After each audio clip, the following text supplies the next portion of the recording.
اور اسے اسلام جہاد کے نام سے موسوم کرتا ہے۔ تو اس نے یہ پروپیگنڈا کیا اس کتاب میں کہ حضرت بانی جماعت احمدیہ یہ اپنے آپ کو مسیح قرار دیتے ہیں، اور اہل اسلام کے عقیدے کے مطابق جب مسیح آئے گا تو وہ تو دنیا کے تمام غیر مسلموں کو یہ کہے گا کہ یا قتل ہو جاؤ یا اسلام کو قبول کر لو۔ تو ان عقائد کو بنیاد بنا کر اس نے حکومت برطانیہ کو کہا کہ حضرت بانی جماعت احمدیہ جو اسلامی عقیدے کے مطابق مسیح موعود ہونے کے دعوے دار ہیں، یہ حکومت برطانیہ کے خلاف باغیانہ خیالات رکھتے ہیں۔ ابھی چونکہ کمزوری کا زمانہ ہے، اس لیے یہ کھل کر ان خیالات اور پروگراموں کا اعلان نہیں کرتے۔ یہ خفیہ اندر ایک جماعت تیار کر رہے ہیں، اور جب یہ دیکھیں گے کہ اب مناسب اور معقول تعداد میں افراد جمع ہو گئے ہیں تو پھر یہ حکومت برطانیہ کے خلاف جہاد کے نام سے بغاوت کریں گے۔ اس لیے حکومت برطانیہ کو خبردار رہنا چاہیے۔ تو دراصل اس کا مقصود یہ تھا کہ اس طرح جہاد کے عقیدے کو بیان کر کے حضرت مسیح موعود علیہ السلام کو حکومت برطانیہ کی نظر میں باقی قرار دلائے، اور حضور کو کسی مقدمے میں پھنسا کر جیل میں ڈلوایا جائے یا پھانسی کی سزا دی جائے، تاکہ حضور کے جیل جانے کے نتیجے میں یا کسی اور سزا کے نتیجے میں جو عیسائیت کو نقصان پہنچ رہا ہے مسیح موعود علیہ السلام کے دلائل اور پرمعارف جوابات کے ذریعے، اس سے عیسائیت کو بچایا جائے۔ تو یہ ان کی بڑی خطرناک تدبیر تھی۔ اس کے جواب میں حضور فرماتے ہیں کہ دراصل اسلام نے جو جہاد کی تعلیم دی ہے، اسلام یہ نہیں کہتا کہ تم غیر مسلموں سے اور کفار سے لڑتے چلے جاؤ۔ فرمایا صرف ان لوگوں سے لڑنا ہے جو لوگوں کو اسلام میں داخل ہونے سے روکتے ہوں جبراً، اور انہیں اسلامی تعلیمات اور احکامات کی اطاعت اور فرمانبرداری سے روکتے ہوں، اور ایسے افراد جو مسلمانوں کو محض اس بنا پہ قتل کرتے ہوں کہ انہوں نے اسلام کو قبول کر لیا، انہیں ان کے گھروں سے نکالتے ہوں، ان کے خلاف جارحانہ اقدامات کرتے ہوں، ان کے خلاف قتل و غارت کا بازار گرم رکھتے ہوں،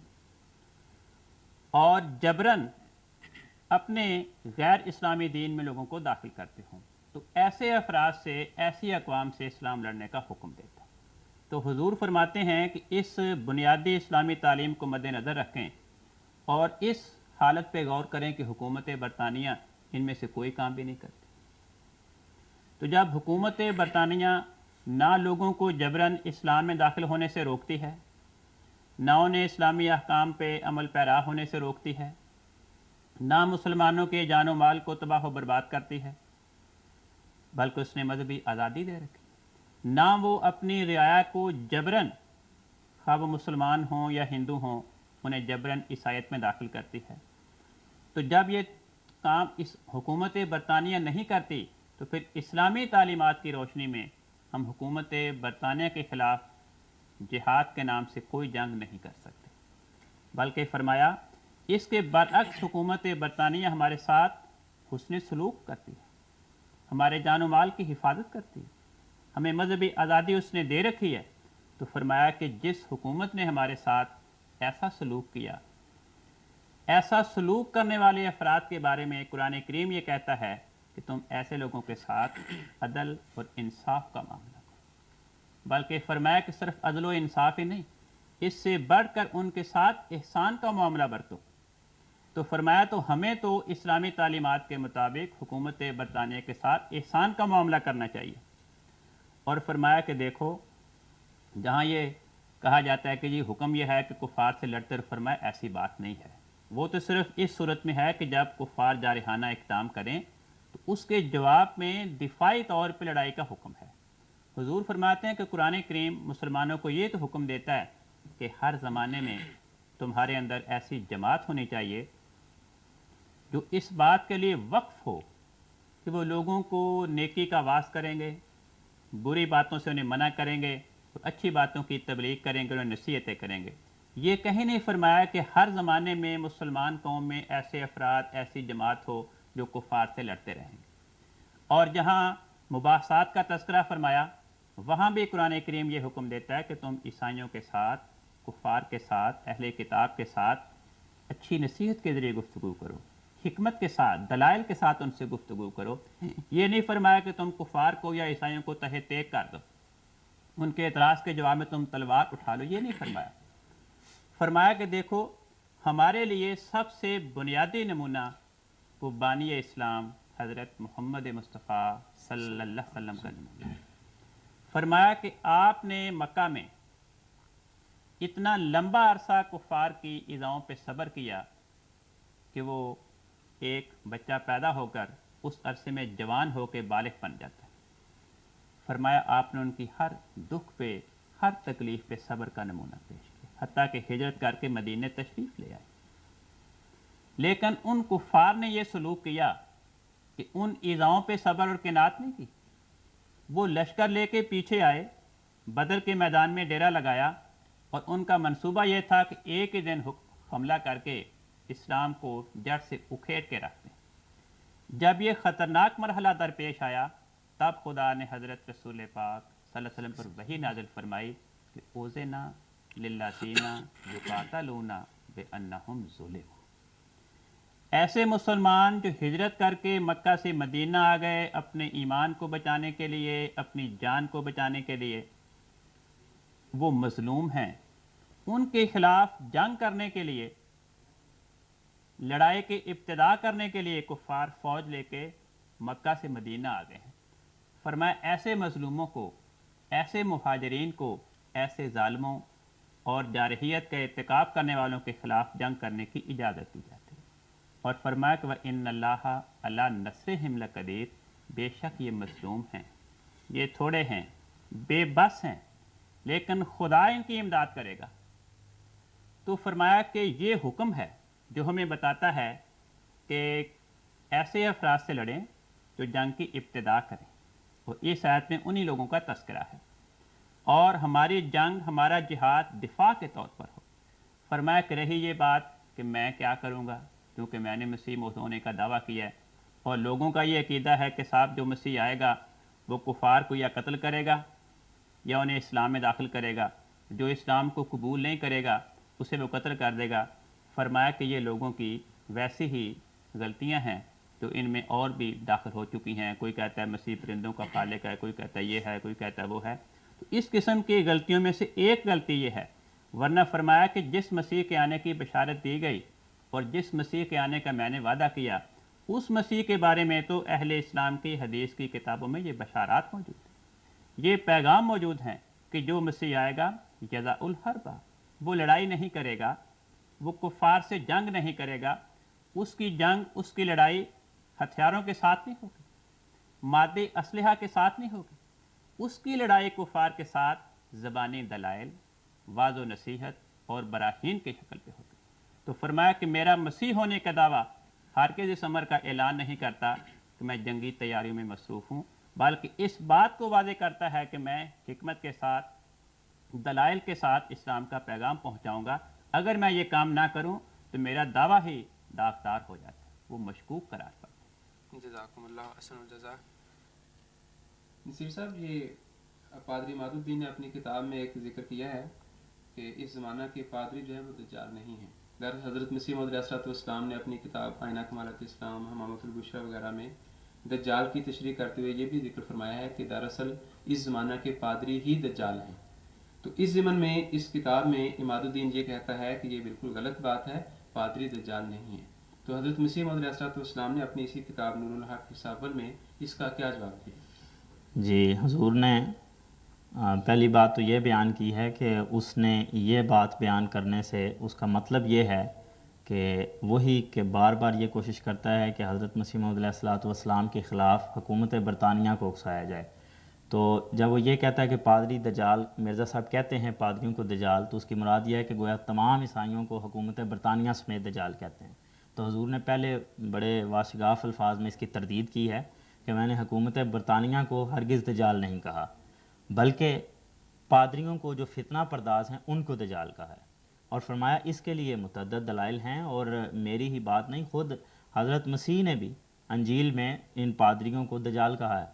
اور فرمایا کہ دیکھیں لوکا کے 3 باب میں 24 سے 30 تک جو آیات ہیں ان میں یہ بات لکھی ہوئی ہے کہ حضرت مسیح اپنے حواریوں کو کہتے ہیں کہ کوشش کرو تا تنگ دروازے میں داخل ہو جاؤ، کیونکہ بتیرے کوشش کریں گے لیکن داخل نہیں ہو سکیں گے، اور پھر مالک دروازہ بند کر لے گا، اور جب دروازہ بند ہوگا تو پھر لوگ کھٹکھٹائیں گے کہ ہمارے لیے کھولا جائے، لیکن مالک کہے گا میں تمہیں نہیں جانتا۔ وہ کہیں گے آپ ہمارے ساتھ تھے، ہمارے ساتھ کھاتے رہے، ہماری گلیوں میں آپ ہمیں تعلیم دیتے رہے، لیکن وہ کہے گا نہیں میں تمہیں نہیں جانتا، تم کہاں سے آئے ہو اے ظلم پیشہ لوگو۔ تو فرمایا پھر حضرت مسیح آگے فرماتے ہیں کہ پھر رونا اور دانت پیسنا ہوگا، اور مشرق اور مغرب اور شمال اور جنوب سے لوگ خدا کی بادشاہت میں داخل ہوں گے، اور پچھلے پہلے کیے جائیں گے اور پہلے پچھلے کر دیے جائیں گے۔ فرمایا اس میں جو حضرت مسیح نے یہ کہا ہے کہ اے ظلم پیشہ لوگوں، ان لوگوں کو ظالم قرار دیا ہے۔ تو ظلم کی تعریف یہی ہے کہ غیر محل کمی کرنا یا بے موقع زیادتی کرنا، اور حق کو باطل کے نیچے چھپا دینا،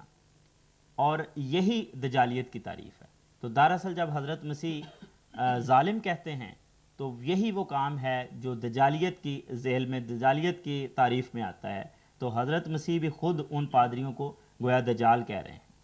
اور پھر حضور نے دوسری بات یہ بیان فرمائی ہے کہ دیکھیں مسیح نے شروع کے جو پہلے زمانے کے ان کو دجال نہیں کہا، جو آخری زمانے میں آنے والے نصارہ ہیں ان کو دجال قرار دیا ہے، اور فرمایا کہ دوسری پرانی کتابوں میں بھی یہی باتیں لکھی ہوئی ہیں کہ یہ اژدہا جس کا نام دجال ہے 1000 سال کے بعد ظاہر ہوگا۔ تو فرمایا کہ یہ جو پادریوں کا فتنہ ہے، یہ جو دجال ہیں، یہ بھی ہجری سال کے 1000 سال بعد جا کے ظاہر ہوئے ہیں، اور انہوں نے اپنے پر پرزے نکالے ہیں اور فتنے پھیلانے شروع کیے ہیں۔ اور اس سے پہلے یہ گویا بند تھے، جکڑے ہوئے تھے، آخری زمانے میں یہ ظاہر ہوئے ہیں اور انہوں نے فتنے برپا کیے ہیں۔ پھر حضور نے فرمایا کہ اب دیکھیں، اب جب ظاہر ہوئے ہیں تو تمام نشانیاں انہوں نے وہ پوری کر دی ہیں، اپنے عہدوں کو توڑا ہے، شوخیاں دکھائی ہیں، تقویٰ کو ضائع کر دیا ہے، بے ثبوت کفارے کو اپنا لیا ہے، فریب اور حق پوشی یہ ان کے چہروں سے ظاہر ہے، انہوں نے تحریف کی ہے، تبدل کیا ہے، عبارتوں کی عبارتیں بدل ڈالی ہیں، اور دولت مند قومیں ہیں، جو لوگ ان کے قریب ہوتا ہے اس کو پیسہ خرچ کرتے ہیں اس کو اپنے دین میں داخل کرنے کے لیے۔ تو یہ ساری جو دجال کی علامتیں ہیں یہ تو کھلے طور پر ان پر نظر آتی ہیں۔ فرمایا کہ انجیل سے بھی یہی ثابت ہوتا ہے، قرآن مجید نے بھی ان کو دجال کہا ہے۔ چنانچہ قرآن مجید فرماتا ہے یا اہل الکتاب لما تلبسون الحق بالباطل وتکتمون الحق۔ تو قرآن مجید نے بھی کہا کہ اے نصارہ تم کیوں حق کو چھپاتے ہو اور کیوں یہ کمی کرتے ہو حق کے معاملے میں۔ تو یہی وہ دجالیت ہے جس کی طرف حضرت مسیح نے اشارہ کیا ظالم کہہ کر، اور قرآن مجید نے بھی اشارہ کیا۔ تو آخر پہ حضور نے فرمایا کہ دیکھیں میں اس زمانے میں حکم عدل بن کے آیا ہوں، ایک میں گواہی دے رہا ہوں کہ میں نے یہ خدا سے الہام پا کر یہ بات کہی ہے، اور دوسرا قرآن اور انجیل یہ گواہ ہیں۔ تو یہ دو ایسے بڑے گواہ ہیں کہ ان کی گواہی ماننے کے لائق ہے، اور جو نہیں مانتا وہ گویا عقل اور نقل کا انکار کرتا ہے۔ جزاکم اللہ احسن الجزا۔ ڈاکٹر صاحب، پادری عماد الدین نے اپنی کتاب توزین الاقوال میں مختلف ایک قسم کے چیپٹر سے بنائے ہیں، اس میں ایک باب اس کا مسیح کی آمد ثانی کے بارے میں ہے۔ مسیح کی آمد ثانی کا جو استدلال مختلف جگہوں سے کرتا ہے، تو پادری عماد الدین اپنی طرف سے قرآن مجید کی ایک آیت سے مسیح کی آمد ثانی جو ہے وہ اس طرح ثابت کرتا ہے۔ وہ کہتا ہے کہ سورۃ نبا میں جو یہ آیت ہے کہ یوم یقوم الروح والملائکہ، تو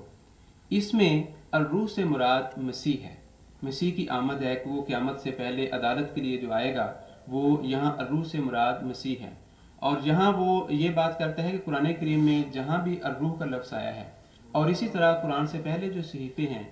جہاں روح کا لفظ آیا ہے وہاں مسیح ناصر مراد ہے۔ اور اس آیت میں تو نہ صرف یہ کہ مسیح کی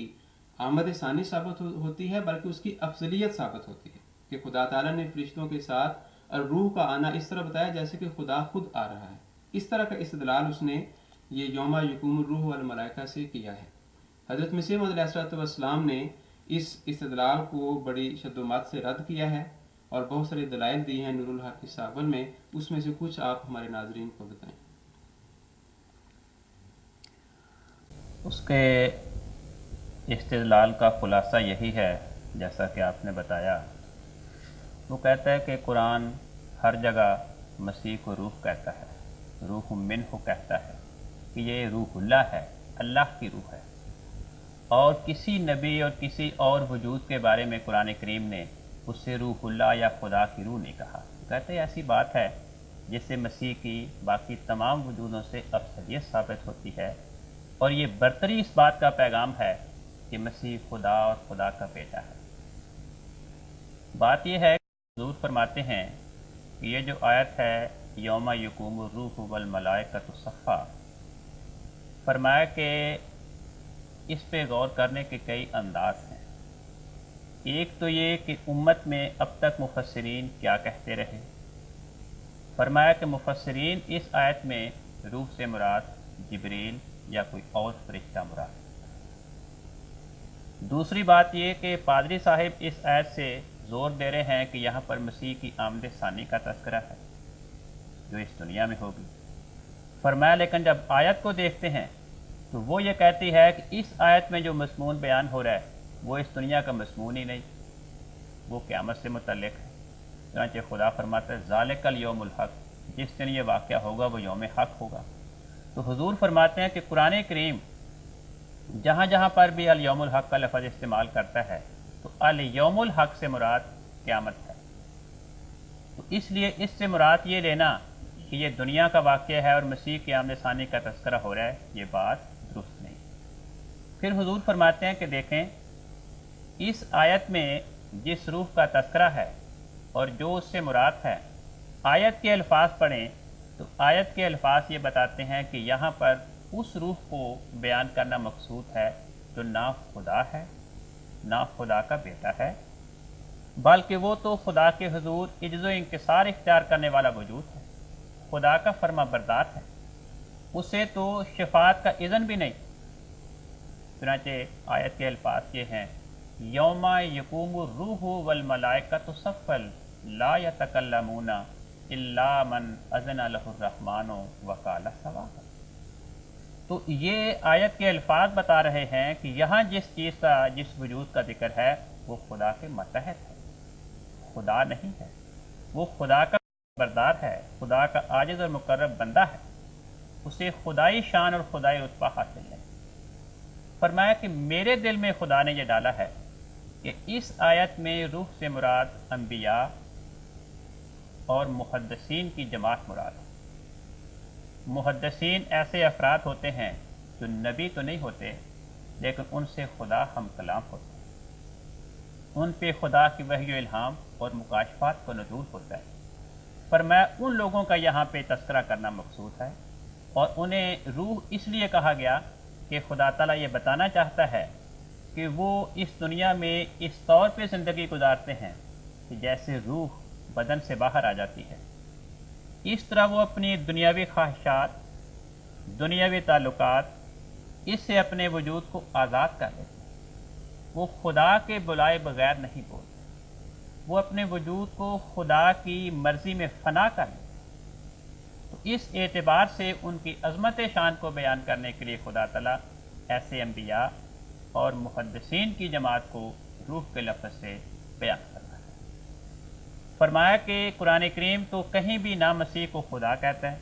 نہ خدا کا بیٹا کہتا ہے، بلکہ ایسے لوگ جو مسیح کو خدا کہتے ہیں اور خدا کا بیٹا کہتے ہیں ان کی اس بات کی قرآن پاک تردید کرتا ہے،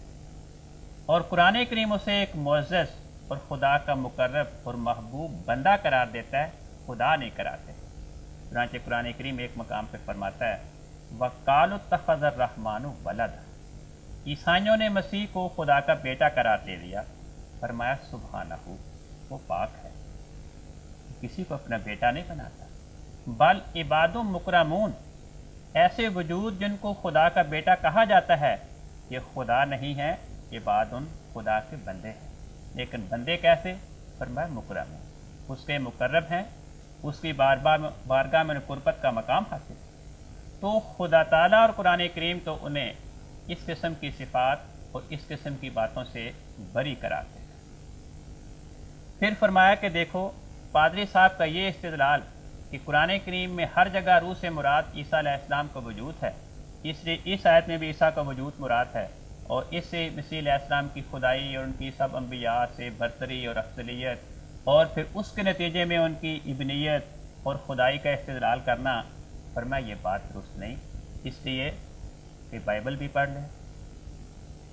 وہاں جگہ جگہ یہ تذکرہ ملتا ہے کہ جس طرح موسیٰ علیہ السلام پہ روح القدس اترا، جس طرح یوحنا پہ اترا، ابراہیم پہ اترا، اسماعیل پہ اترا، داؤد پہ اترا، جس طرح ان خدا کے پیارے انبیاء پہ روح القدس کا نزول ہوا، بالکل اسی انداز سے اسی طرح مسیح پر بھی خدا کا روح القدس اترا۔ چنانچہ متی کے حضور فرماتے ہیں کہ متی کی انجیل کے 30 باب میں اس بات کا تذکرہ کیا گیا کہ روح القدس مسیح پر کبوتر کے طور پہ اترا۔ تو فرمایا اگر تو روح کا اترنا وہ افضلیت ثابت کرتا ہے، اس بات میں غور کر لیں کہ ان انبیاء پر جو روح القدس اترا اور مسیح پر بھی اترا، تو دونوں کو اترنے میں فرق کیا ہے؟ کوئی فرق نہیں، اترنے میں دونوں برابر ہیں۔ پھر حضور فرماتے ہیں کہ یہ کہنا کہ روح سے مراد ہی مسیح کا وجود ہے، فرمایا یہ بات درست نہیں، اس لیے کہ انجیل تو یہ کہہ رہی ہے کہ مسیح پر روح قدس کا نزول ہوا، یعنی اترنے والا روح ہے، اور جس پہ اترا وہ مسیح کا وجود ہے۔ اور فرمایا کہ اترنے والا اور جس پر اترا دونوں ایک وجود قرار نہیں پا سکتے۔ اترنے والے کو اور جس پہ وہ اترے گا ان دونوں کو ایک دوسرے سے جدا جدا وجود تسلیم کرنا۔ پھر حضور نے فرمایا کہ یہ جو ان کا استدلال ہے کہ جی روح منہ خدا نے کہا، مسیح کو خدا کی روح کہا اور یہ کسی اور کو نہیں کہا، فرمایا یہ بات ان کی درست نہیں۔ قرآن کریم کو دیکھیں تو قرآن کریم نے حضرت آدم علیہ السلام کی جو شان بیان فرمائی ہے وہ شان مسیح کی بیان نہیں فرمائی۔ مثلا قرآن پاک فرماتا ہے آدم علیہ السلام کا تذکرہ کرتے ہوئے کہ خدا نے فرشتوں کو حکم دیا کہ تم آدم کو سجدہ کرو۔ یہ بات مسیح کے بارے میں کہی نہیں قرآن نے۔ قرآن کہتا ہے خلق تو بے یدیہ، میں نے آدم کو اپنے دونوں ہاتھوں سے پیدا کیا۔ یہ مضمون اور یہ شان مسیح کے بارے میں بیان نہیں فرمائی۔ پھر قرآن کریم کہتا ہے کہ آدم علیہ السلام کا تذکرہ کرتے ہوئے فرمایا کہ جب میں نے آدم کو پیدا کیا وَنَفَخْتُ فِيهِ مِن رُوحِي، اور میں نے آدم کے اندر من روحی اپنی طرف سے روح پھونکی، اپنی روح پھونکی۔ فرمایا یہ الفاظ جس طرح بتاتے ہیں کہ جس طرح آدم کے اندر خدا کی روح اتری اسی طرح مسیح کے اندر خدا کی روح اتری۔ اگر قرآن کریم کے الفاظ کو دیکھیں تو قرآن کریم کے الفاظ سے آدم علیہ السلام کی شان مسیح علیہ السلام کی شان سے زیادہ بڑی ثابت ہوتی ہے۔ فرم من ہو کے لفظ سے کہ خدا کی طرف سے روح ہے، یہ استدلال کرنا کہ یہ خدا ہے یہ بات درست نہیں، بلکہ یہ تو خدائی کے درجے کی تردید کرتی ہے، خدائی کے دعوے کی تردید کر کے اسے خدا کی مخلوق ثابت کرتی ہے۔ اور یہ ایسا ہی ہے کہ خدا کی طرف سے، اس کی مثال بالکل ایسی ہے کہ قرآن کریم فرماتا ہے جمیعم من ہو، ہر چیز من ہو خدا کی طرف سے ہے۔ تو جیسے ہر چیز خدا کی طرف سے ہے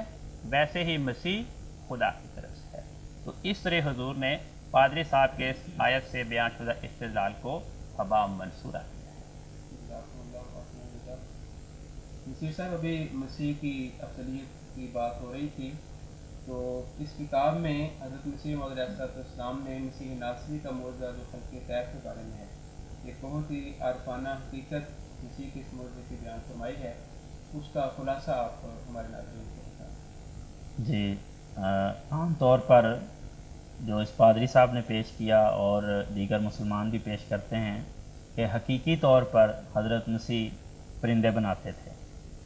اس کا رد کرتے ہوئے حضور نے فرمایا کہ دیکھیں کتنی عجیب بات ہے، یہ ماننا پڑے گا کہ گویا اس وقت دنیا میں دو طرح کے پرندے ہیں بنائے ہوئے، کچھ خدا تعالیٰ کے بنائے ہوئے ہیں اور کچھ حضرت مسیح کے بنائے ہوئے ہیں۔ تو یہ تو صریحاً خدا تعالیٰ کا شریک قرار دینے والی بات ہے، اور کیسے پتہ چلے، کیسے تمیز ہو کہ یہ مسیح کا بنایا ہوا ہے یہ خدا کا بنایا ہوا ہے۔ اور فرمایا کہ قرآن مجید میں حقیقی طور پر مسیح کے پرندے بنانے کا کہیں ذکر نہیں۔ قرآن مجید کے الفاظ پہ غور کیجئے، قرآن مجید فرماتا ہے فَيَكُونُ طَيْرًا، یہ نہیں فرماتا فَيَصِيرُ حَيًّا۔ مطلب ان دو الفاظ پہ غور کریں کہ یکونو اور تیرن کہا، تو اگر حقیقی طور پر پیدائش مراد ہوتی تو اللہ تعالیٰ فرماتا فَيَصِيرُ حَيًّا، لیکن یہ الفاظ استعمال نہیں کیے۔ اس کا مطلب یہ ہے کہ وہ حقیقی طور پر ظاہری طور پر پرندے پیدا نہیں ہوتے تھے۔ اور اس کے ساتھ جو صحابہ کی تفسیریں ہیں ان میں یہ بات درج ہے کہ مسیح کے پرندے اس طرح کے تھے کہ جب تک نظر آتے تھے اس وقت تک وہ اڑتے تھے، اور اس کے بعد گر جاتے تھے اور اپنے اصل کی طرف لوٹ جاتے تھے۔ تو یہ بات بھی بتا رہی ہے کہ حقیقی طور پر حضرت مسیح پرندے زندہ نہیں کیا کرتے تھے۔ آپ نے ایک مثال کے ذریعے ساری بات سمجھا دی کہ دیکھو اس سے پہلے مثال گزر چکی ہے حضرت موسیٰ علیہ السلام کے عصا کی، کہ جس طرح وہ اژدہا کی شکل میں بنا اور اس نے چھوٹے سانپوں کو کھایا، جس طرح کا وہ واقعہ تھا بالکل اسی طرح کا واقعہ حضرت مسیح کا یہ پرندے زندہ کرنے کا تھا۔ اور قرآن مجید کو غور سے پڑھیں تو قرآن مجید نے بڑی تفصیل اور شرح اور بسط کے ساتھ خدا تعالیٰ کو ذاتی لحاظ سے اور صفاتی لحاظ سے وحدہ لا شریک قرار دیا۔ تو قرآن نے کہیں اس بات کا ذکر نہیں کیا کہ حقیقی طور پر حضرت مسیح نے پرندے بنائے ہوں، بلکہ یہ مجازی اور استعارہ کے طور پر یہ حضرت مسیح کا معجزہ تھا جس کو حقیقت سے کوئی واسطہ نہیں، یعنی ان پرندوں میں زندگی پیدا نہیں ہوتی تھی، یہی مراد ہے نا؟ جی جی جزاکم اللہ احسن الجزا۔ ناظرین کرام، اسی کتاب نور الحق حصہ اول میں حضرت مسیح موعود علیہ السلام کا کچھ عربی منظوم کلام بھی ہے جو اپنے اندر ایک عارفانہ شان بھی رکھتا ہے، اللہ تعالیٰ کے حضور مناجات کا رنگ بھی ہے۔ تو اسی قصیدے کے کچھ اشعار ہم محترم مولانا مبشر احمد صاحب کالوں کی خدمت میں درخواست کریں گے کہ وہ آپ کی خدمت میں پیش کریں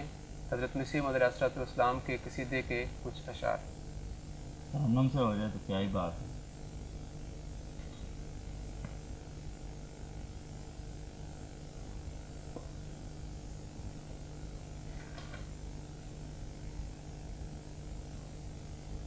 جیسا کہ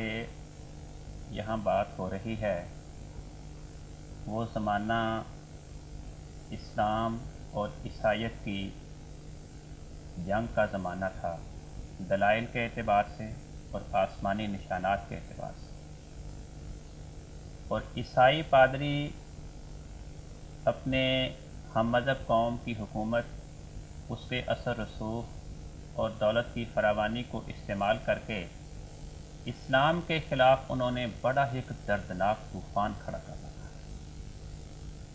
قرآن کریم کے خلاف اور حضرت محمد مصطفیٰ صلی اللہ علیہ وسلم کے خلاف بس زبانی اپنی انتہا کو پہنچی، ایسے ہتھ کنڈے تھے، ایسے انداز تھے کہ اسلام کا درد رکھنے والا اور حضرت محمد مصطفیٰ صلی اللہ علیہ وسلم کی محبت اور عشق رکھنے والے انسان کا دل پھٹنے، اس صدمے سے نڈھال ہو کر حضرت مسیح موعود علیہ السلام ان کے ان فتنوں کو دیکھ کر اور اپنے ہم قوم افراد کی بے بسی کو مشاہدہ کر کے جس درد کے ساتھ خدا کی بارگاہ میں اس فتنہ دجالیت یعنی موجودہ عیسائیت کی سرکوبی کے لیے خدا کی بارگاہ میں مناجات کرتے ہیں، ان میں سے چند اشعار میں پڑھ کے سناتا ہوں۔ حضور خدا کی بارگاہ میں دست بدعا ہیں اور عرض کرتے ہیں، یا رب خذہم مثل اخذک مفسدا، یا رب خذہم مثل اخذک مفسدا، قد افسد الآفاق طول زمانہم، ادرک رجالا یا قدیر و نسبتا، رحما و نج الخلق من طوفانہم، حلت بأرض المسلمین جنودہم، فسرت غوائلہم الی نسوانہم، یا رب احمد یا الہ محمد، یا رب احمد یا الہ محمد، اعصم عبادک من سموم دخانہم، یا اون ننصر من سواک ملاذنا، ذاقت علینا الارض من اعوانہم، کسر زجاجتہم الہی بالصفا، واعصم عبادک من سموم بیانہم، سبوا نبیک بالعناد وکذبوا، خیر الورا فانظر الی عدوانہم، یا رب سحقہم کسحقک طاغیا، وانزل بساحتہم لہدم مکانہم، یا رب سحقہم کسحقک طاغیا، وانزل بساحتہم لہدم مکانہم، یا رب مزقہم وفرق شملہم، یا رب قوّدہم الی ذوبانہم، ان اشعار کا جو خدا کی بارگاہ میں عیسائیت کے استحصال کے لیے دعا کی، ان کا ترجمہ یہ ہے، حضور عرض کرتے ہیں اے خدا تو ان عیسائیوں کو پکڑ جیسا کہ تو ایک مفسد کو پکڑتا ہے۔ ان کے طول زمانے نے دنیا کو بگاڑ دیا۔ اے قادر تو اپنے رحم سے مردوں اور عورتوں کی جلد خبر لے اور مخلوق کو اس طوفان سے نجات بخش۔ ان کے لشکر یعنی پادریوں کے دجالی لشکر، ان کے لشکر مسلمانوں کی زمین میں اتر آئے اور ان کی بلاؤں نے مسلمانوں کی عورتوں تک سرایت کی۔ اے احمد کے رب، اے محمد صلی اللہ علیہ وسلم کے خدا، اپنے بندوں کو ان کی دھوؤں کی زہر سے بچا لے۔ اے ہمارے مددگار، تیرے سوا ہمارا کون جائے پناہ ہے؟ ہم پر ان لوگوں کے مددگاروں سے زمین تنگ ہو گئی۔ اے خدا، پتھروں سے ان کے شیشے کو توڑ دے اور ان کے بیان کی زہر سے اپنے بندوں کو بچا لے۔ تیرے نبی کو انہوں نے اناد سے گالیاں دیں اور ٹھٹلایا، وہ نبی جو افضل المخلوقات ہے، سو تو ان کے ظلم کو دیکھ۔ اے میرے رب، ان کو ایسا پیس ڈال جیسا کہ تو ایک سرکش کو پیستا ہے، اور ان کی عمارتوں کو مسمار کرنے کے لیے ان کے صحن خانہ میں اترا۔ اے میرے رب، ان کو ٹکڑے ٹکڑے کر اور ان کی جمعیت کو پاش پاش کر۔ اے میرے رب، ان کو گداز ہونے کی طرف کھینچ۔ آمین۔ جزاکم اللہ حسن الجزا۔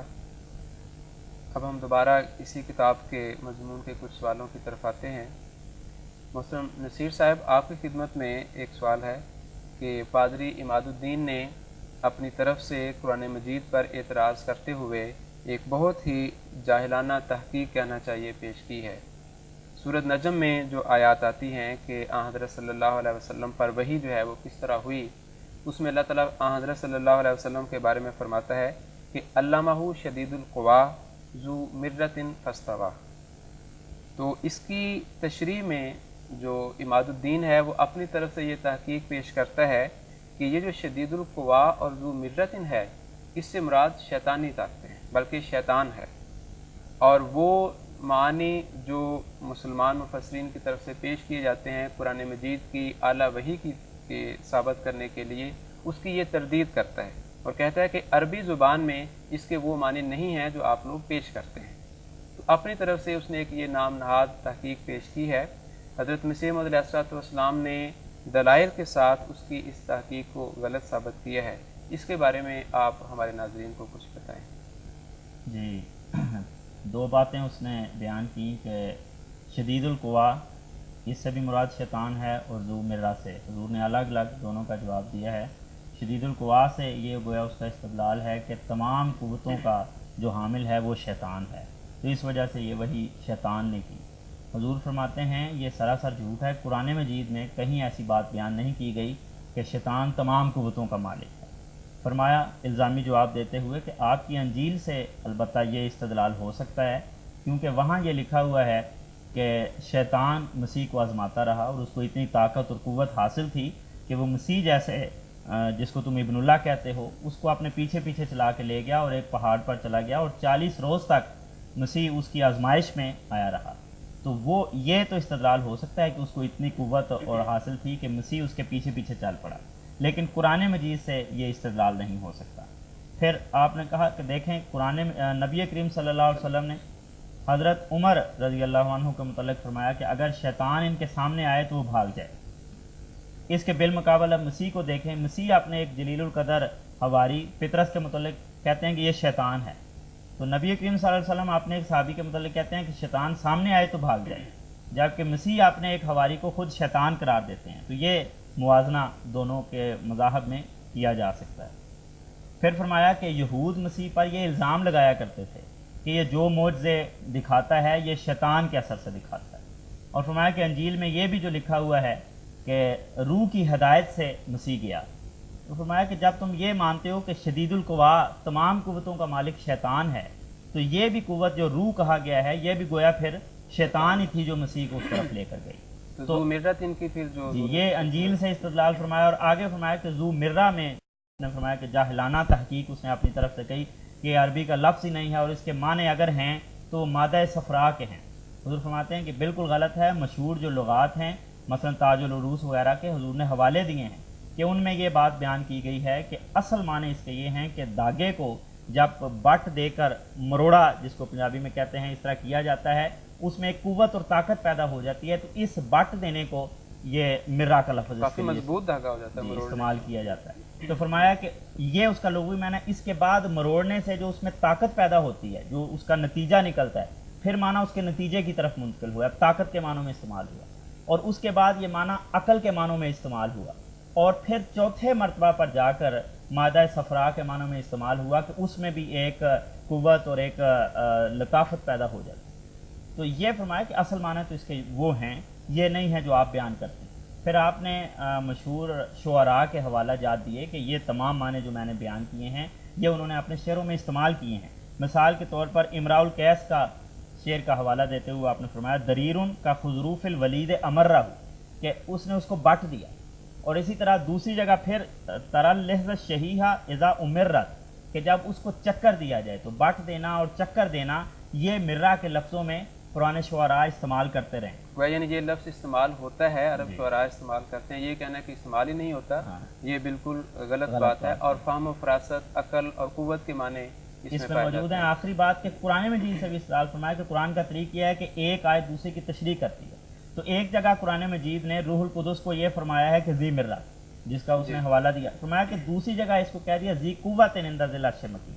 تو یہ اشارہ کر دیا کہ ذی مرہ ذی قوت کے معنوں میں ہے، طاقت کے معنوں میں، یہ خود قرآن مجید نے تشریح کر دی۔ جزاکم اللہ شدید القوا اور ذو مرہ باہم مترادف ہیں اور متبادل کے طور پر استعمال ہوئے ہیں۔ بالکل درست۔ شکریہ جی، جزاکم اللہ احسن الجزا۔ اب ہم اس گفتگو کے آخری سوال پہ پہنچتے ہیں۔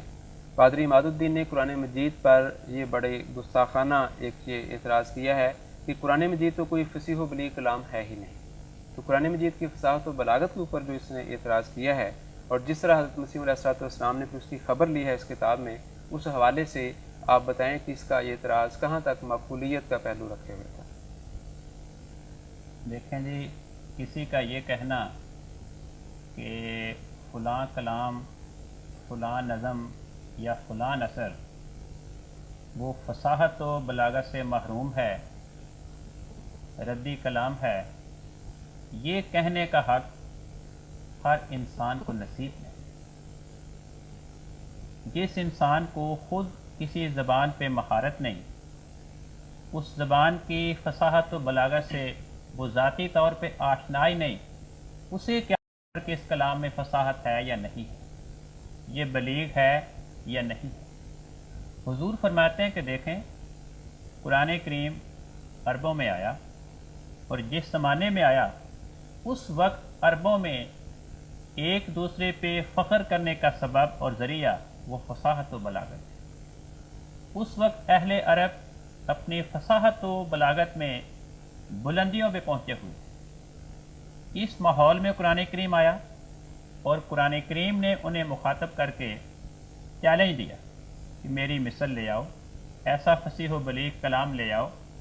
اور انہیں غیرت دلاتے ہوئے فرمایا کہ تم سارے مل کر بھی قرآن کریم جیسا فصیح و بلیغ اور پرمعارف کلام تیار نہیں کر سکتے، اور فرمایا کہ دیکھو اگر تم نے ایسا نہ کیا تو تم جہنم کا ایندھن بنو گے، اور پیش گوئی کی کہ جن و انس تمام افراد مل کر بھی قرآن کریم کی نظیر پیش نہیں کر سکتے۔ یہ اتنا بڑا چیلنج تھا ایسی قوم کے افراد کو جن کے نزدیک فصاحت و بلاغت ان کا سرمایہ افتخار تھا، لیکن انہوں نے اس کے جواب میں یہ نہیں کہا کہ یہ تو بالکل ردی کلام ہے، اس میں تو فصاحت و بلاغت نہیں، ہم اس کا مقابلہ کیوں کریں؟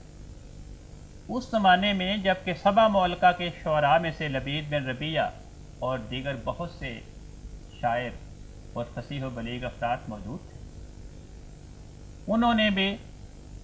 اس بات کا اقرار کیا کہ قرآن کریم فصاحت و بلاغت کے مینار پہ ہے، انسانی طاقتیں اس کا مقابلہ نہیں کر سکتی، اس کا مرتبہ بلاغت انسانی اور بشری طاقتوں سے بالا ہے۔ انہوں نے اس کا جواب یہ دیا کہ یہ تو جادو ہے، ہم جادو کا مقابلہ نہیں کر سکتے، اگر یہ محض انسانی فصاحت و بلاغت کے مرتبے پر ہوتا تو پھر ہم اس کا مقابلہ کرتے۔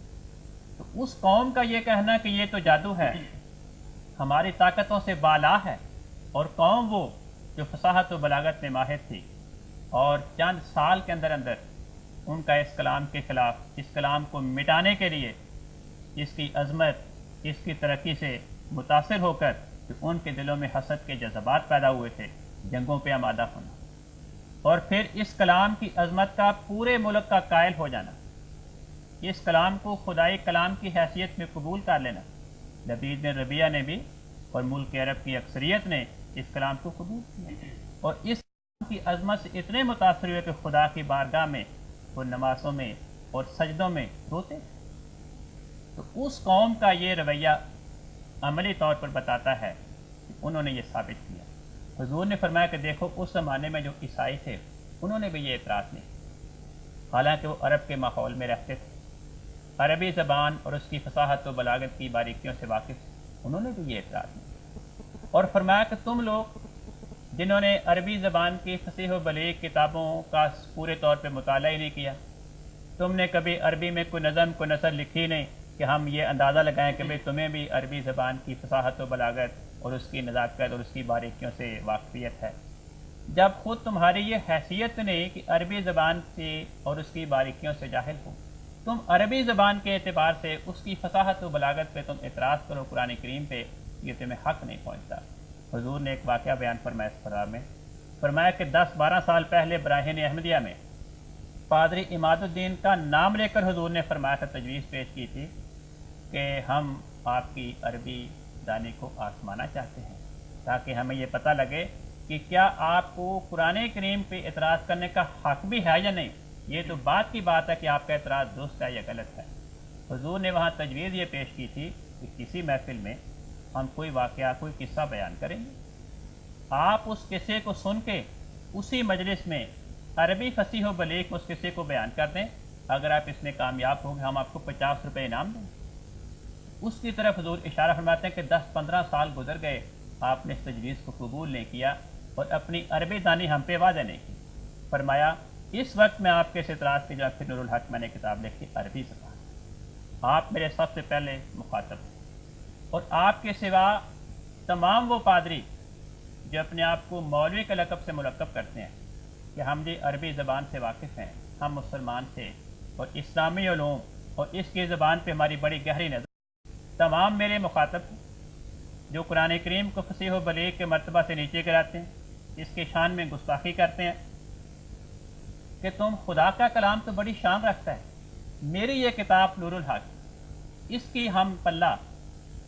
مثل تیار کر لو، نظم کے طور پر بھی، نثر کے طور پر، یعنی نثر کی مثل نثر کی صورت میں اور نظم کی مثل نظم کی صورت میں۔ تو فرمایا میں تمہیں 3 مہینے کی مہلت دیتا ہوں، 3 مہینے کے اندر اندر اگر تم اس کتاب کا جواب تیار کر لو فصیح و بلیغ، اور میں اس بات کے تصفیے کے لیے کہ کیا پادری نور الحق کا جواب فصیح و بلیغ لکھنے میں کامیاب ہو گئے یا نہیں، فیصلے کے لیے حکم حکومت برطانیہ کو قرار دے۔ اگر حکومت برطانیہ یہ فیصلہ کر دے کہ پادریوں کی لکھی ہوئی کتاب نور الحق کا فصاحت و بلاغت میں ہم پلہ جواب ہے، میں 5000 روپے انعام دینے کو تیار ہوں۔ فرمایا میں انعام پہلے حکومت کے پاس جمع کرانے کو تیار ہوں، اگر وہ فیصلہ کر دے آپ کو دے دے، اور اگر حکومت یہ فیصلہ کرے کہ تمہاری کتاب نور الحق کے ہم پلہ نہیں، تو فرمایا پھر میں حکومت سے درخواست کرتا ہوں کہ حکومت ایسے پادریوں کو جو اپنے آپ کو مولوی کے نام سے موصوف کرتے ہیں، اپنے آپ کو مولوی کہنے سے منع کر۔ فرمایا اب میں پادریوں کے سامنے یہ دونوں چیزیں پیش کرتا ہوں، برکت بھی اور لعنت۔ اگر وہ نور الحق کا جواب دے دیں تو 5000 روپیہ انعام کی شکل میں دنیاوی برکت وہ مجھ سے وصول کر لیں۔ اگر وہ اس کتاب کا جواب نہ دیں تو اسلام کو قبول کر لیں اور روحانی برکت ان کے نصیب میں آ جائے گی۔ اگر یہ دونوں باتیں نہ کریں تو فرمایا اگر وہ نور الحق کا جواب بھی نہ لکھیں، اس طرح اپنی عربی دانی بھی ثابت نہ کریں اور پھر بھی قرآن کریم کے خلاف بات زبانی کرنے سے باز نہ آئیں، تو فرمایا پھر میں ان کی خدمت میں لعنت کا تمغہ پیش کرتا ہوں، اور میں ہی نہیں میرے ساتھ پوری قوم مل کر ان کے لیے 1000 لعنت کی خدا کی بارگاہ میں دعا کریں۔ تو یہ حضور نے اس کتاب میں پادریوں کے اعتراض کے جواب میں ایک تجویز پیش کی۔ شکریہ، جزاکم اللہ حسن جزا۔ آپ دونوں احباب کا بہت شکریہ کہ آپ تشریف لائے اور حضور کی اس کتاب کی گفتگو میں ہمارا ساتھ دیا۔ تو ناظرین کرام، اس کے ساتھ ہی ہمیں اجازت دیں، انشاءاللہ تعالیٰ اگلے پروگرام میں حضور اقدس کی ایک اور کتاب کے ساتھ ہم حاضر ہوں گے۔ تب تک کے لیے اجازت دیں، اللہ حافظ۔